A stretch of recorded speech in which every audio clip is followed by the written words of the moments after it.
क्या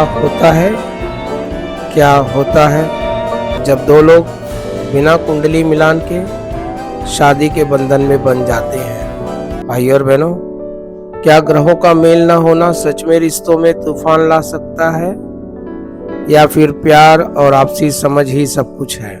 आइए जानते हैं कुंडली मिलान के बिना विवाह के परिणाम और उनके उपाय क्या होने चाहिए।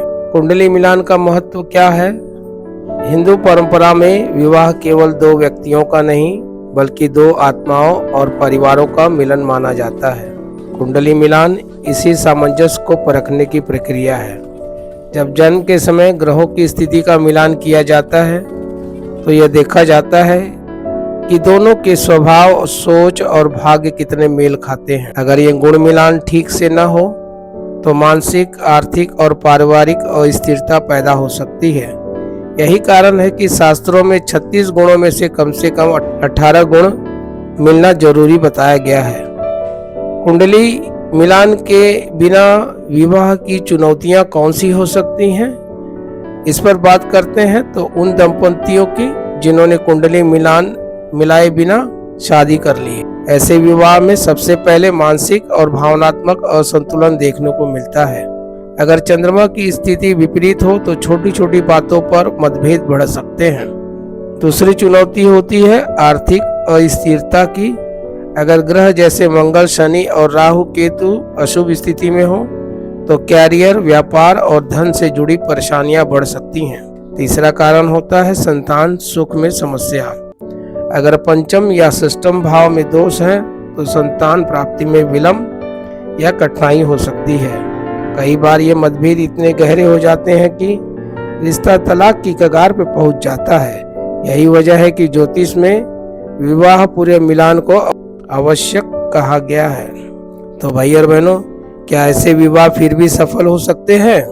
ये एक विचार है, परंतु इसका मतलब यह नहीं कि बिना कुंडली मिलान के विवाह असफल ही होगा। अगर पति पत्नी में आपसी समझ, धैर्य और सम्मान हो तो ग्रहों के नकारात्मक प्रभाव को काफी हद तक कम किया जा सकता है।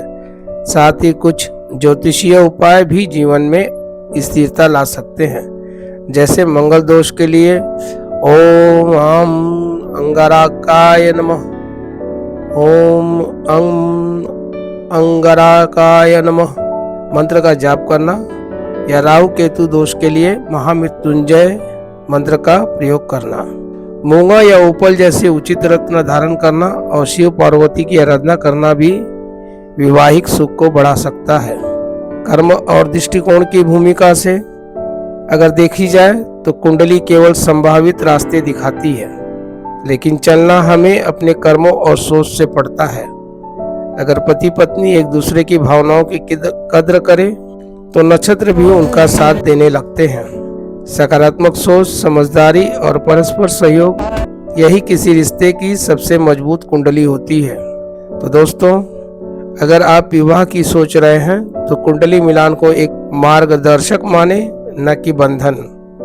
प्यार, धैर्य और सही उपाय अपनाकर हर रिश्ते को सफल बनाया जा सकता है।